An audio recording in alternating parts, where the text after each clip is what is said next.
आज हम प्रेमचंद जी द्वारा लिखी गई कहानी अलग्योझा का भाग 2 पढ़ेंगे। हमने पहले पढ़ा था, रघु ने तीनों लड़कों को दरवाजे पर खड़े देखा पर कुछ बोला नहीं। पहले तो वह घर के बाहर निकलते ही उन्हें डांट बैठता था, पर आज वह मूर्ति के समान निश्चल खड़ा रहा। अब लड़कों को कुछ साहस हुआ, कुछ दूर और आगे बढ़े। रघु अब भी कुछ ना बोला। कैसे बोले?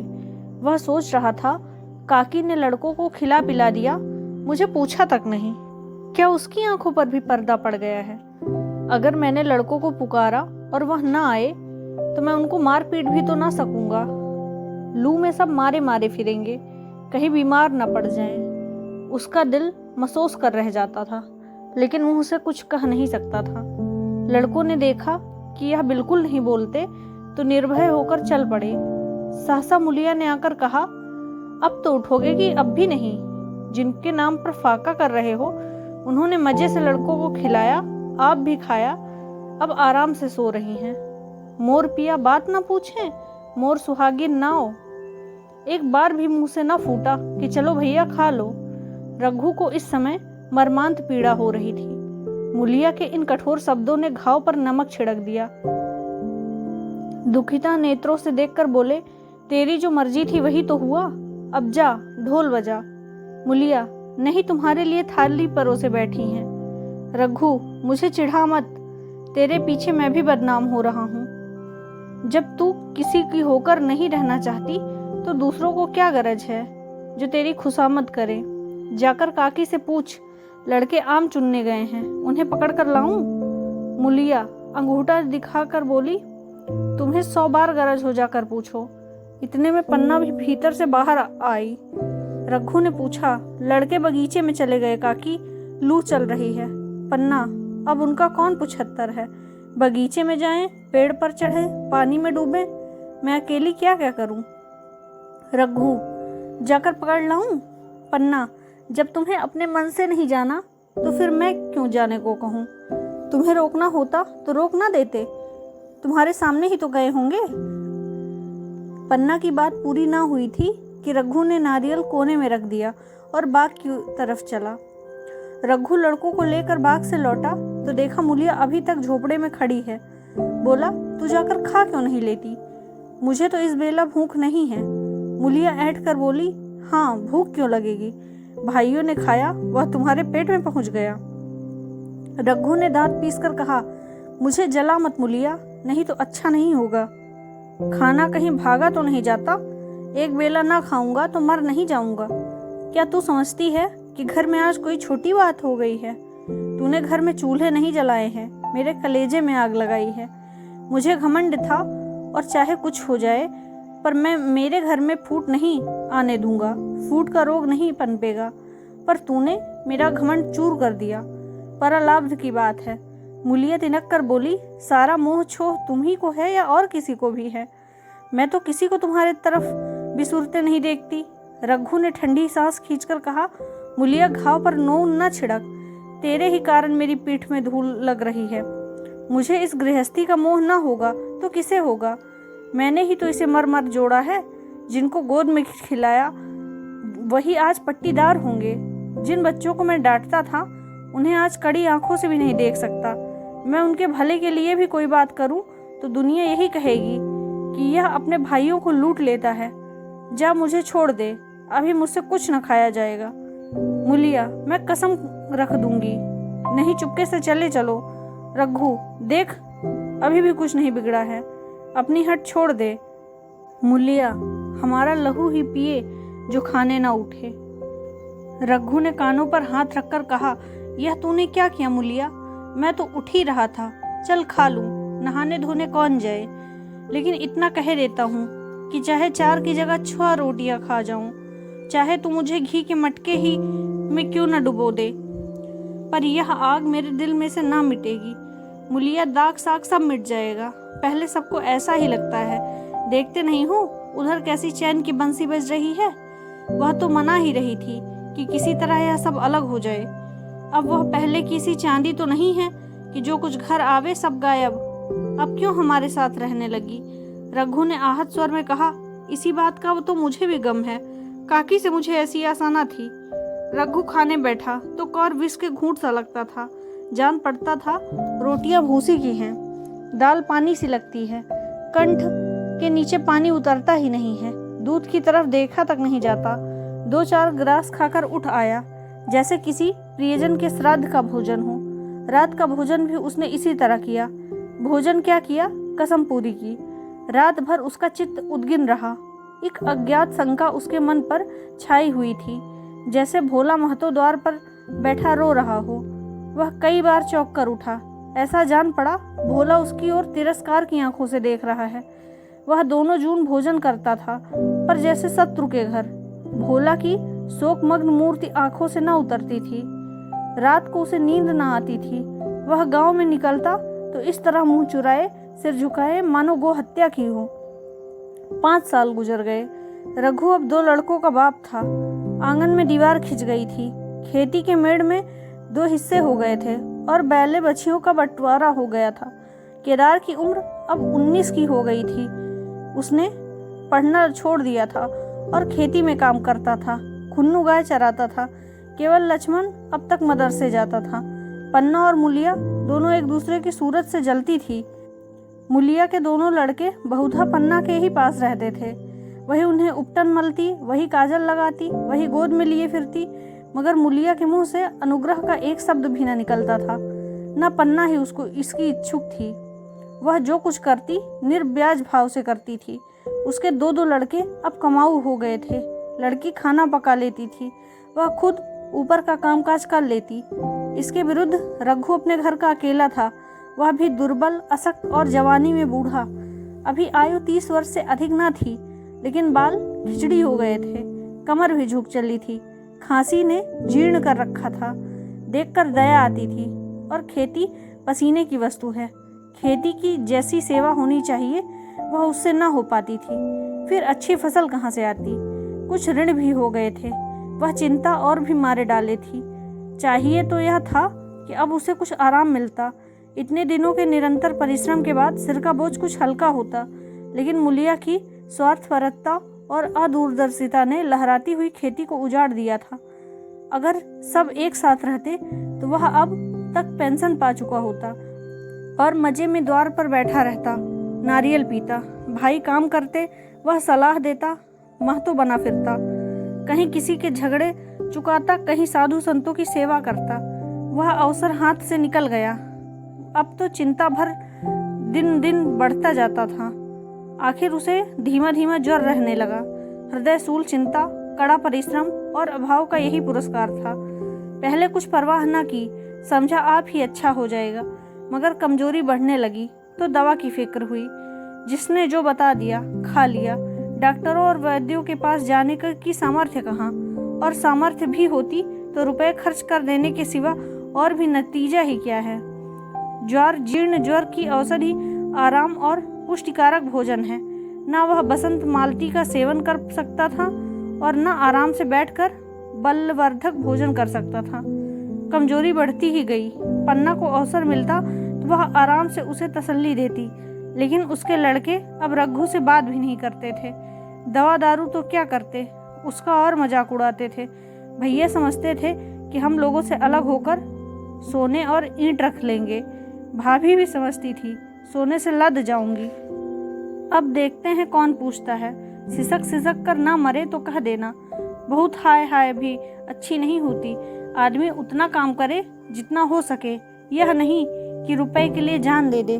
पन्ना कहती, रघु बेचारे का कौन दोष है। केदार कहता, चल मैं खूब समझता हूँ, भैया की जगह मैं होता तो डंडे से बात करता। मजाल थी कि औरत जो यूं जिद करे। यह सब भैया की ही चाल थी, सब सही बधी बात थी।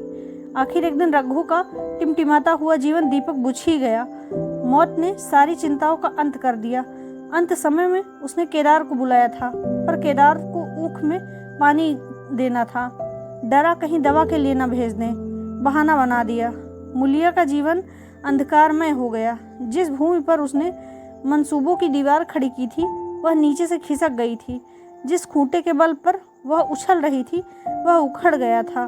गांव वालों ने कहना शुरू किया, ईश्वर ने कैसा तत्काल दंड दिया है। बेचारी मारे कलेजे के अपने दोनों बच्चों को लिए रोया करती थी। गांव में किसी को मुंह दिखाने का साहस न होता था। प्रत्येक प्राणी उससे यह कहता हुआ मालूम होता था, मारे घमंड के धरती पर पाँव न रखती थी, आखिर सजा मिल ही गई ना। अब इस घर में कैसे निर्वाह होगा? वह किसके सहारे रहेगी? किसके बल पर खेती होगी? बेचारा रघु बीमार था, दुर्बल था, पर जब तक जीता रहा अपना काम करता रहा। मारे कमजोरी के कभी कभी सिर पकड़कर बैठ जाता और जरा सा दम लेकर फिर हाथ चलाने लगता था। सारी खेती तहस नहस हो रही थी, उसे कौन संभालेगा? अनाज की डांठें खलिहान में पड़ी थी, ऊख अलग सूख रही थी, वह अकेली क्या क्या करेगी?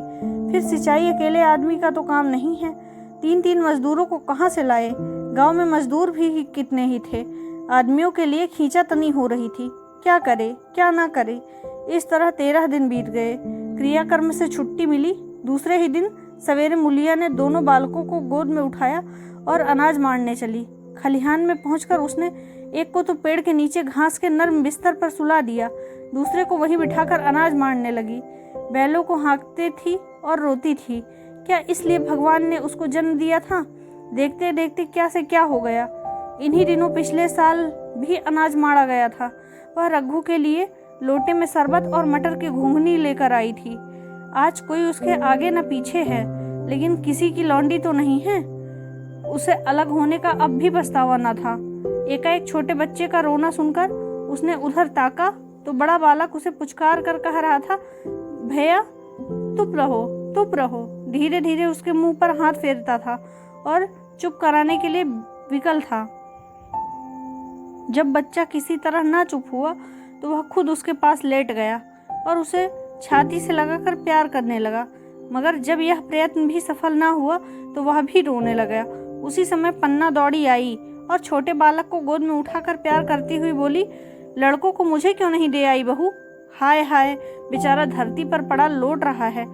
जब मैं मर जाऊं तो चाहे जो करना, अभी तो जीती हूँ। अलग हो जाने से बच्चे को तो अलग नहीं कर दिया जाता। मुलिया ने कहा, तुम्हें भी तो छुट्टी नहीं थी अम्मा, क्या करती? पन्ना, तो तुझे यहाँ आने की ऐसी जल्दी ही क्या थी? डांट मार ना आती? 3 लड़के तो हैं और किस दिन काम आएंगे?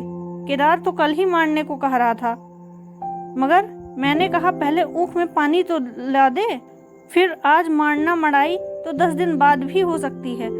ऊख की सिंचाई ना हुई तो सूख जाएगी। कल से पानी चढ़ा हुआ है, परसों तक खेत पूरा हो जाएगा, तब मड़ाई हो जाएगी। तुझे विश्वास ना आएगा, जब से भैया मरे हैं केदार को बड़ी चिंता हो गई है। दिन में 100 बार पूछता है, भाभी बहुत रोती तो नहीं है? देख लड़के भूखे तो नहीं हैं? कोई लड़का रोता है तो दौड़ा आता है, देख अम्मा क्या हुआ, बच्चा क्यों रोता है? कल रोकर बोला, अम्मा मैं जानता कि भैया इतनी जल्दी चले जाएंगे तो उनकी कुछ सेवा कर लेता। कहाँ जगह जगह उठता था, अब देखती हूँ पहर रात से उठकर काम में लग जाता है। खुन्नू कल जरा सा बोला, पहले हम अपनी ऊख में पानी दें, तब भैया की ऊख में देंगे। इस पर केदार ने ऐसा डांटा कि खुन्नू के मुंह से फिर बात ना निकली। बोला, कैसे तुम्हारे और कैसी हमारी ऊख? भैया ने जिला ना लिया होता तो आज या तो मर गए होते या कहीं भीख मांगते होते। आज तुम बड़े ऊख वाले बने हो। यह उन्हीं का पुनः प्रताप है कि आज भले आदमी बने बैठे हो। परसों रोटी खाने को बुलाने गई तो मड़िया में बैठा रो रहा था। पूछा क्यों रोता है तो बोला, अम्मा भैया इसी अलगोजा के दुख से मर गए, नहीं अभी उनकी उम्र ही क्या थी। यह उस वक्त ना सूझा, नहीं उनको ऐसा क्यों बिगाड़ करते। यह कहकर पन्ना ने मुलिया की ओर संकेतपूर्ण दृष्टि से देखकर कहा, तुम्हें वह अलग ना रहने देगा बहू। कहता है भैया हमारे लिए मर गए तो हम भी उनके लिए बाल बच्चों के लिए मर जाएंगे क्या? मुलिया की आंखों में आंसू जारी थे। पन्ना की बातों में आज सच्ची वेदना, सच्ची सांत्वना, सच्ची चिंता भरी हुई थी। मुलिया का मन कभी उसकी ओर इतना आकर्षित ना हुआ था। जिनसे उसे व्यंग और प्रतिकार का भय था, वे इतने दयालु, इतने शुभेच्छु हो गए थे। आज पहली बार उसे अपनी स्वार्थपरता पर लज्जा आई। पहली बार आत्मा ने अलगोजा पर धिक्कारा। इस घटना को हुए 5 साल गुजर गए। पन्ना आज बूढ़ी हो गई है। केदार घर का मालिक है, मुलिया घर की मालकिन है। खुन्नू और लक्ष्मण के विवाह हो चुके हैं, मगर केदार अभी तक कंवारा है। कहता है मैं विवाह न करूंगा। कई जगहों से बातचीत हुई, कई सगाइयाँ आईं, पर उसने हामी ना भरी। पन्ना ने कंपे लगाए, जाले फैलाए, पर वह ना फंसा। कहता, औरतों से कौन सुख। मेहरिया घर में आई और आदमी की मिजाज बदला, फिर जो कुछ है वह मेहरिया है। माँ बाप भाई बंधु सब पराए। जब भैया जैसे आदमी का मिजाज बदल गया तो फिर दूसरों का क्या ही गिनती।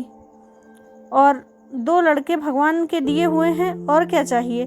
बिना ब्याह के 2 बेटे मिल गए, इससे बढ़कर और क्या होगा। जिसे अपना समझो वह अपना है, जिसे गैर समझो वह गैर। एक दिन पन्ना ने कहा, तेरा वंश कैसे चलेगा। केदार, मेरा वंश तो चल रहा है, दोनों लड़कों को अपना ही समझता हूँ। पन्ना, समझने ही पर है तो तू मुलिया को ही अपनी मेहरिया समझता होगा। केदार ने झेपते हुए कहा, तुम तो गाली देती हो अम्मा। पन्ना, गाली कैसी, तेरी भाभी ही तो है। केदार, मेरे जैसे लठ गंवार को वह क्यों पूछने लगी। पन्ना, तू करने को कह तो मैं उससे पूछूं।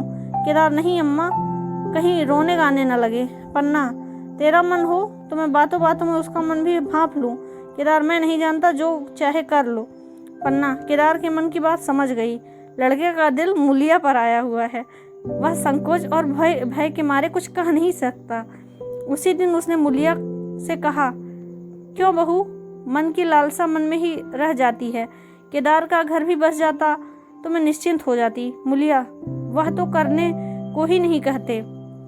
पन्ना कहता है, ऐसी औरत मिले जो घर में मेल से रहे तो कर लूं। मुलिया, ऐसी औरत कहाँ मिलेगी, कहीं ढूंढो।